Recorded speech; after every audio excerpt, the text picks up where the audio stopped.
Thank you, Deputy Speaker. When it comes to the legislation before us this evening, the question must be asked, does this bill help working families who are doing it tough in a cost of living crisis, trying to make ends meet and put food on their table? And importantly, does it help working families living in rural and regional parts of the country who are frequently unable to access the childcare they need? Unsurprisingly, the answer is no. If this bill passes, families, particularly rural, regional, and remote families who need childcare so they can work, will be competing against families who will now be eligible for taxpayer subsidised access but may not be working or studying or volunteering at all. You don't have to be a rocket scientist to understand that this will increase demand.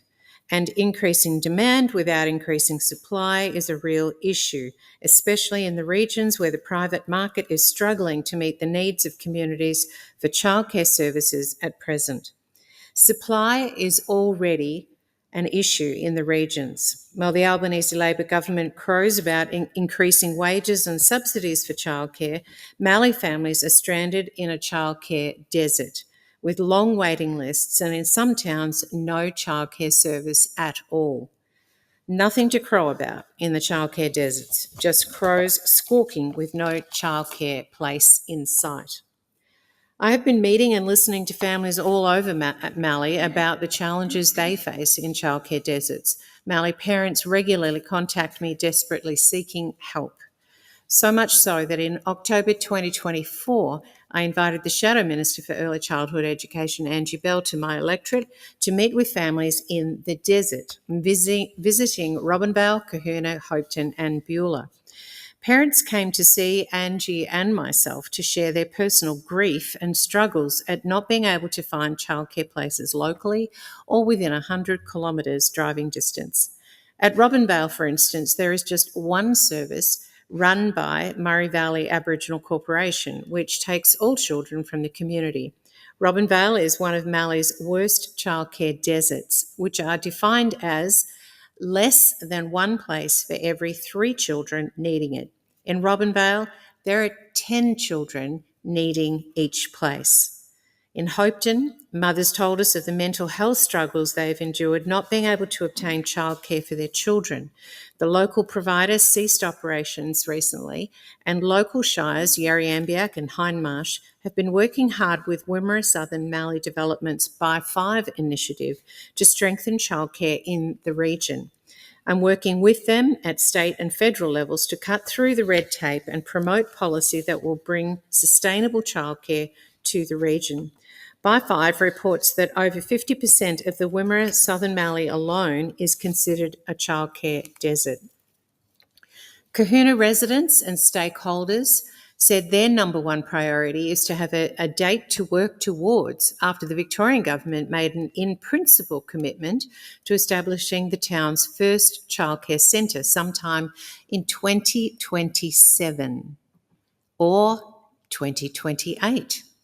A long way off when families need care now. Funnily enough, that very day, the Shadow Minister and I were meeting Kahuna residents about their childcare desert. The Allan Labor government mysteriously finally set a date for when the childcare centre would open there. Beulah's Heather Sherwell has 2 young children and says, re the lack of childcare, and I quote, "We're essentially killing small towns. We've got to choose between, does one of us stop working, does a farm lose an essential worker, or whether we just have to pack up and forget about everything we've got in and built." In Gunawarra Shire late last year, 86 children were waiting for a place in long day care, with some waiting since January 2023, while 42 Kahuna and Leachville families were waiting for family daycare places since May 2022. In the Wimmera and Southern Mallee, at one point, there were 300 children on local waiting lists and 84 additional staff needed to meet the demand. According to data collected by the By 5 Early Years Initiative, in many rural towns with populations of less than 5,000 people, there is no childcare service at all. So wait lists alone do not tell the tale of the huge hole that is hurting families. There is no wait list for a service that doesn't even exist. Wimmera families and councils have been left to fend for themselves. Dedicated Rainbow community member, 41-year-old Catherine Durant, and her farmer husband Ben have two boys under 6 years old. He works 7 days a week, up to 16 hours a day, leaving Catherine to sole parent. Catherine says, and I quote, "You just have to look at the faces of the rural women with small children during cropping and harvest. They are doing the best they can and, like me, probably cry every day in frustration. But we do it. We shut up and we do it." The lack of childcare in Rainbow and Japarat leaves nurses and teachers unable to return to work in a desperately needed workforce. This is a common issue across regional and rural and remote Australia. Gaps in childcare coverage, left unaddressed, threaten the future viability of rural, regional, and remote towns. Some families tell me they may leave the district if a solution isn't reached soon. Healthcare workers and their professional organisations frequently tell me that a lack of access to childcare is a major barrier to getting the doctors, nurses, physios, and other professionals we desperately need in rural and regional towns to provide essential healthcare. As the Shadow Assistant Minister for Regional Health, I see childcare access, which relies on childcare supply, as a key strategy for boosting health workforce in our regions. Now, Deputy Speaker, let me remind you that the families I described previously across the electorate of Mallee are families who are struggling to buy their own home, or due to the high cost of rent, which is now 17% higher than it was before this government came to office. They're struggling with health costs that have increased by 10% in the same period, electricity prices that have increased 32%, and gas prices that have increased by 34%. These are families who need two incomes to survive. They need to work and they need childcare to work. They can't get the childcare they need, and they need it now. But this bill proposes to make taxpayers subsidised childcare available to a larger pool of families. It proposes to expand eligibility to subsidised care by removing the activity test for 3 days a week, so that families who need childcare so they can work will be competing against families who may not be working, studying, or volunteering at all.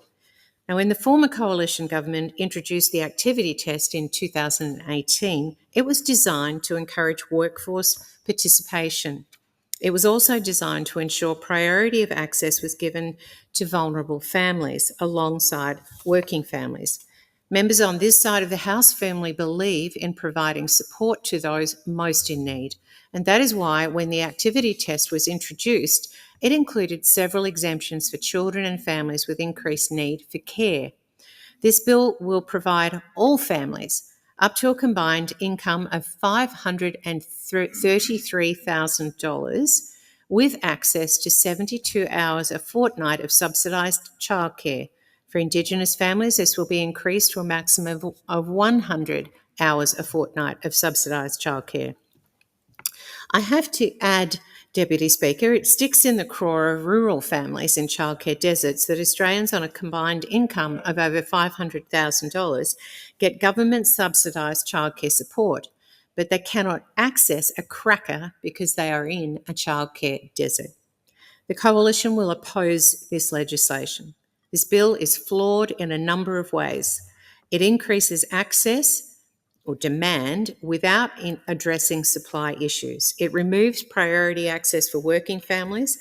It disincentivises aspiration to be working, studying, or volunteering if not taking care of one's children.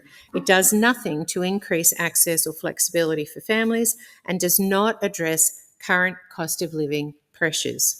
Of particular note is the fact it does nothing to help solve the unique problems faced by rural and regional families like those in my electorate of Mallee.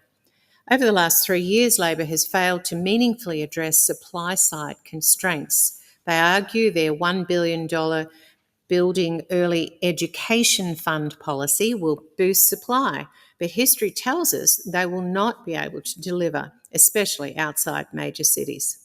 This government has a track record of deprioritising the needs of rural and regional Australians by making schemes that were previously targeted at rural and regional issues less targeted, diluting the needs of rural and regional people against all groups with unique or increased need, as if to deny the challenges experienced.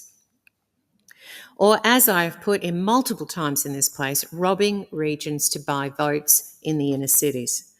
Labor does not have rural and regional Australia's back when it comes to so many public policy issues, including equitable access to childcare. Let me now discuss flexibility. Families have a right to choose what their work and family life looks like, and the Coalition respects this choice.